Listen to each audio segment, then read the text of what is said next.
भैया नमस्कार।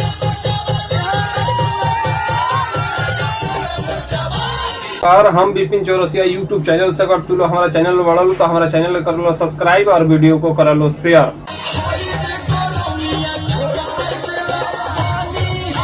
देख लो है काजल कुमारी के एगो वायरल डांस वीडियो जौन के स्टेज प्रोग्राम के वीडियो बा। अब बहुत बढ़िया ही डांस करतरी। देख लो वीडियो एंजॉय ले लो। जौन की हमेशा हम पारिवारिक वीडियो ले आवे, जौन की हमारा वीडियो में कुछ भी अश्लील ना होला, हमेशा पारिवारिक वीडियो रहेला हमारा।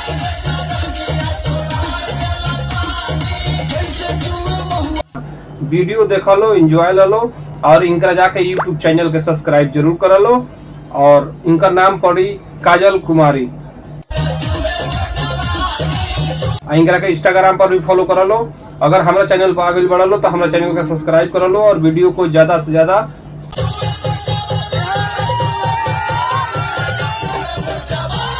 शेयर कर लो। जन की हमेशा हम पारिवारिक वीडियो ले आवे, हमारा वीडियो में कुछ भी अश्लील ना होला,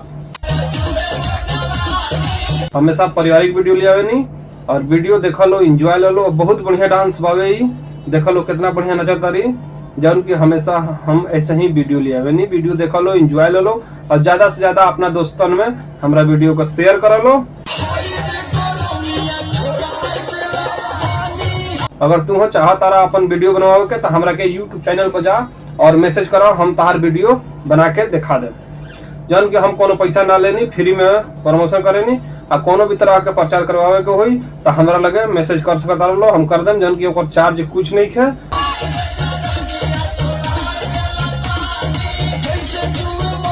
फ्री में हम वीडियो बनावनी और अपना यूट्यूब चैनल पर कभी भी अश्लील वीडियो ना ले आवनी। ऐसा वीडियो ले आवनी तू लोग पूरा फैमिली के साथ बैठ के देख सकता रहो।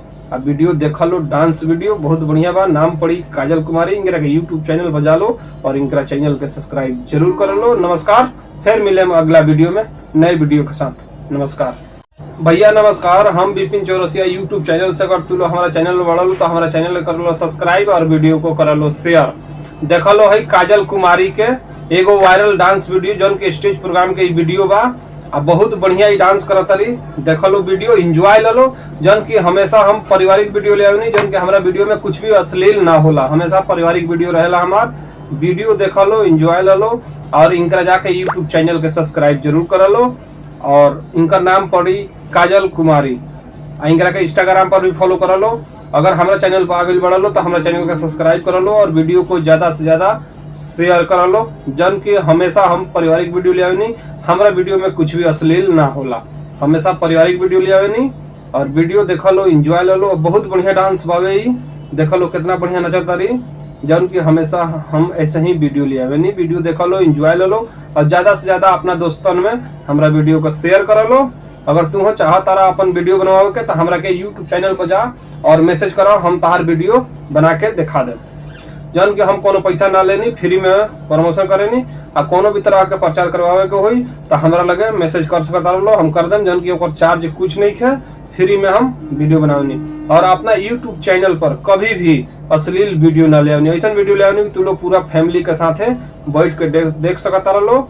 अब वीडियो देख लो, डांस वीडियो बहुत बढ़िया बा। नाम पड़ी काजल कुमारी। इनका के यूट्यूब चैनल बजा लो और इनका चैनल के सब्सक्राइब जरूर कर लो। नमस्कार, फिर मिले हम अगला वीडियो में नए वीडियो के साथ। नमस्कार।